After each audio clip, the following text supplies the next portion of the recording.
Anatolia میں موجود سلجوقی سلطنت کا پہلا دارالحکومت ازنیک شہر تھا، جو کہ پہلی صلیبی جنگ کے دوران سلجوقیوں کے ہاتھ سے نکل کر عیسائیوں کے پاس چلا گیا تھا، جس کے بعد سلجوقیوں کو مجبوراً اپنا دارالحکومت ازنیک سے کونیا منتقل کرنا پڑا۔ تاہم سلجوقیوں کی بڑی خواہش تھی کہ ازنیک شہر کو واپس حاصل کر سکیں، چونکہ ازنیک شہر کو سلجوقی اپنے آباء و اجداد کی میراث سمجھتے تھے۔ ازنیک شہر جس نے سلجوقیوں کو پسپائی پر مجبور کیا تھا، اب وہ رومیوں اور سلجوقیوں کے درمیان ایک سرحد بن گیا تھا۔ تاہم خانہ بدوش ترک اکثر اپنے ریوڑ چرانے کے لیے رومی سرزمین میں داخل ہو جایا کرتے تھے،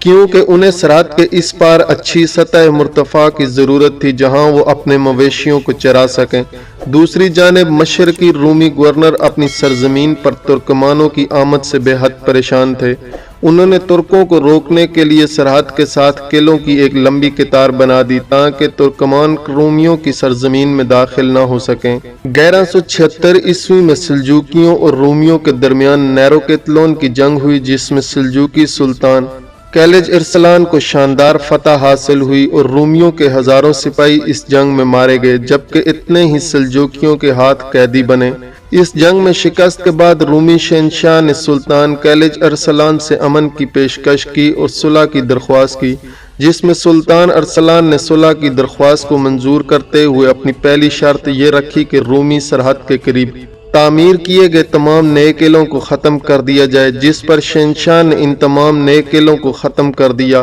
ازنیک شہر کو فتح کرنے کی خواہش سلجوقیوں کے دل سے کبھی بھی نہیں نکلی۔ انہوں نے ازنیک شہر کو فتح کرنے کی کئی بار کوشش کی، لیکن سلجوقی کبھی بھی ازنیک شہر کو فتح نہیں کر پائے۔ لہٰذا ابقائی قبیلے کے سردار عثمان غازی نے ازنیک شہر کو فتح کرنے کا فیصلہ کیا، جو کہ سلجوقی سلطنت کی جانب سے سرحدی علاقے کے سردار اعلیٰ تھے۔ اناطولیہ میں سلجوقی سلطنت کے خاتمے کے بعد جب مختلف علاقوں میں گورنروں اور امراء نے خود مختار ریاستیں قائم کی، تو اس وقت عثمان غازی نے بھی سلطنت عثمانیہ کی بنیاد رکھی، جس کے بعد انہوں نے پہلے کریچا حصار، یار حصار اور اناگول شہر کو اپنی مدد آپ کے تحت فتح کیا۔ اور ان ابتدائی فتوحات کے بعد عثمان غازی کی نظر سلجوقی سلطنت کے پرانے پایہ تخت ازنیکی شہر کی جانب تھی۔ جب عثمان غازی نے اپنی سلطنت کے قیام کے بعد آس پاس کے علاقوں کو فتح کرنا شروع کیا تو بیتینیہ کے علاقے کے عیسائی گورنر عثمان غازی سے خوفزدہ ہوئے، لیکن شہروں کے تیکفور اور گورنروں کے علاوہ شہر کی عام آبادی عثمان غازی کے ساتھ تھی، اور وہ چاہتی تھی کہ جلد از جلد عثمان غازی ان کے علاقوں کو فتح کر کے یہاں پر حکومت کریں۔ عثمان غازی کے دور کا ایک عیسائی مورخ لکھتا ہے کہ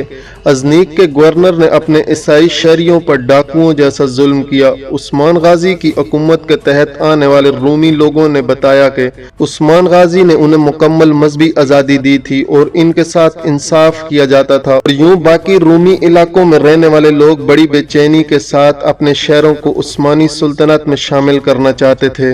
پہلی جیت یار حصار اور اناگول کی فتح کے بعد عثمان غازی نے آس پاس کے علاقوں میں اپنی فتوحات کو جاری رکھا۔ اس کے لیے عثمان غازی نے 1301 عیسوی میں ینی شہر اور کوپری حصار قلعے پر حملہ کر کے اسے عثمانی سلطنت میں شامل کر لیا، جبکہ عثمان غازی نے ینی شہر کو سلطنت عثمانیہ کا نیا دارالخلافہ قرار دیا۔ ینی شہر کو عثمانی سلطنت کا نیا پایہ تخت بنانے کے بعد اب عثمان غازی کا اگلا نشانہ ازنیک شہر تھا۔ اسے فتح کرنے کے لیے عثمان غازی جنگی تیاریوں میں مصروف تھے۔ جلد ہی عثمان غازی نے اپنی جنگی تیاریاں مکمل کی اور وہ اس اہم ترین قلعے کو فتح کرنے کے لیے ینی شہر سے نکلے۔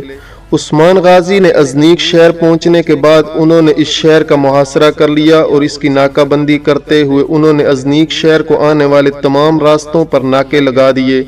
اور یوں ازنیک شہر کی ناکہ بندی کر دی گئی۔ شہر میں رہنے والے لوگوں کا تمام گزر بسر شہر کے اندر موجود غلے پر تھا، کیونکہ شہر سے باہر عثمانی فوجیں اس شہر کو فتح کرنے کے لیے بے چینی کے ساتھ حملے کر رہی تھی۔ عثمان غازی کے اس محاصرے کی خبر جب قسطنطنیہ میں بازنطینی شہنشاہ اندرونیکوس دوم کو ملی تو وہ اس خبر سے بے حد پریشان ہوا۔ اس انتہائی قسم پرسی کی حالت میں رومی شہنشاہ اندرونیکوس نے 7000 کرائے کے فوجیوں کی ایک فوج تیار کی اور جلد شہنشاہ کی یہ نئی فوج بحری جہازوں میں سوار ہو کر ازنیک شہر کو بچانے کے لیے قسطنطنیہ سے روانہ ہو گئی۔ اس سے پہلے شہنشاہ نے بورسا اور اس کے آس پاس کے علاقوں کے تیکفروں کو پیغام پہنچا دیا کہ وہ عثمان غازی کے خلاف جتنی زیادہ فوج جمع ہو سکے کریں تاکہ وہ عثمان غازی کو ختم کرنے کے بعد اپنے چھینے ہوئے علاقوں کو واپس حاصل کر سکیں، جس کے بعد عیسائی تیکفروں نے عثمان غازی کے خلاف جنگی تیاریاں شروع کر دی۔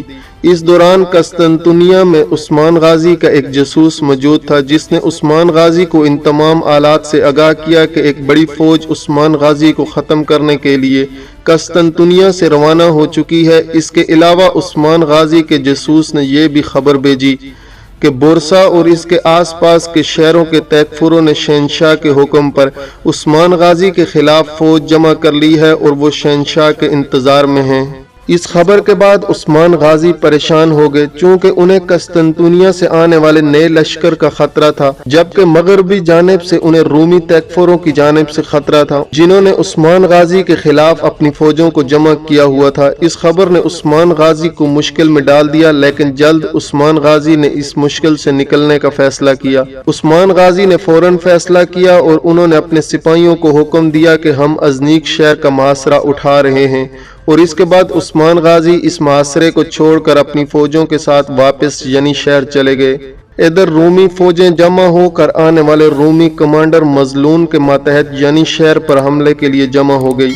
عثمان غازی جلد اس لشکر کے مقابلے کے لیے اپنے پائے تخت ینی شہر سے نکلے۔ 27 جولائی 1302 عیسوی کی رات کو عثمان غازی کی فوجیں بازنطینی سلطنت کی فوج کے سامنے خیمہ زن ہوئی۔ رات کو عثمان غازی نے اللہ کے حضور گڑگڑا کر مدد کی دعا کی اور صبح فجر کی نماز سے کچھ پہلے عثمان غازی نے اپنے ہیرائول دستے کو حملے کا حکم دیا۔ ادھر دوسری جانب رومی فوج کا کمانڈر مظلون لشکر کے عقب میں کھڑا تھا، اس کے سامنے اس کے بہترین سوار دستے تھے، جبکہ ہیرائول دستوں کے آگے پیادل نیزہ بردار سپاہی تھے۔ یوں رومی کمانڈر مظلون نے عثمان غازی کے ابتدائی حملے کو روکنے کے لیے اپنے نیزہ برداروں کو سب سے آگے رکھا ہوا تھا تاکہ وہ عثمان غازی کے سپاہیوں کو ایک ہی جھٹکے میں روک سکیں۔ جب عثمان غازی کا ہیرائول دستہ رومی فوج سے مقابلے کے لیے لشکر کے پاس پہنچا تو اس وقت رومی کمانڈر مظلون نے ایک چال چلی۔ اس نے سب سے پہلے تو عثمان غازی کے حملے کا انتظار کیا۔ جیسے ہی عثمان غازی کا ہیرائول دستہ اس کے پیادل دستے کے ساتھ ٹکرایا تو اس نے اس موقع کا فائدہ اٹھاتے ہوئے اپنے بہترین ہیرائول دستے کے گھڑ سواروں کو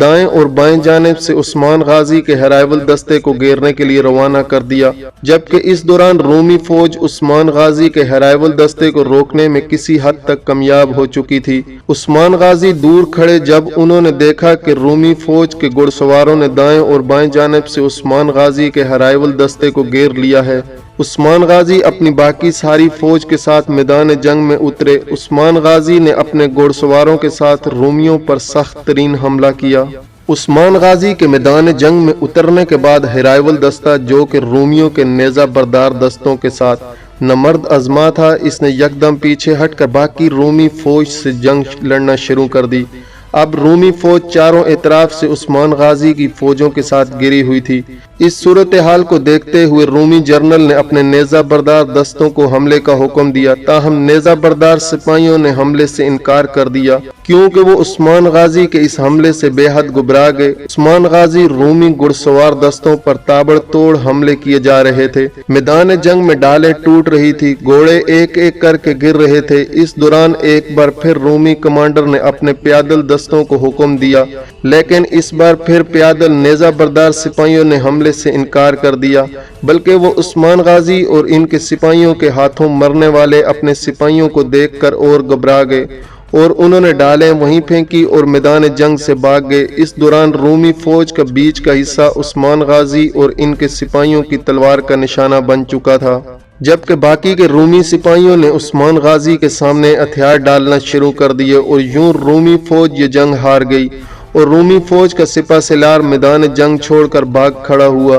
عثمان غازی کو اس جنگ میں ایک شاندار فتح حاصل ہوئی۔ اس جنگ میں فتح کے بعد بہت سا مال غنیمت اور قیدی عثمان غازی کے ہاتھ لگے۔ عثمان غازی کی عظیم فتح اور اس کی شہرت تمام دنیا اسلام میں پھیل گئی۔ عثمان غازی کی اس عظیم فتح اور سلطنت عثمانیہ کے قیام کی خبر سننے کے بعد دنیا اسلام سے تمام مجاہدین سلطنت میں ہجرت کرنے لگے۔ یوں تھوڑے ہی عرصے کے بعد عثمان غازی کی فوجوں کی تعداد رومی فوج سے کہیں زیادہ بڑھ گئی تھی اور کچھ ہی عرصے کے اندر سلطنت عثمانیہ نے عسکری، اقتصادی اور ثقافتی لحاظ سے کافی شہرت اور دولت حاصل کر لی تھی۔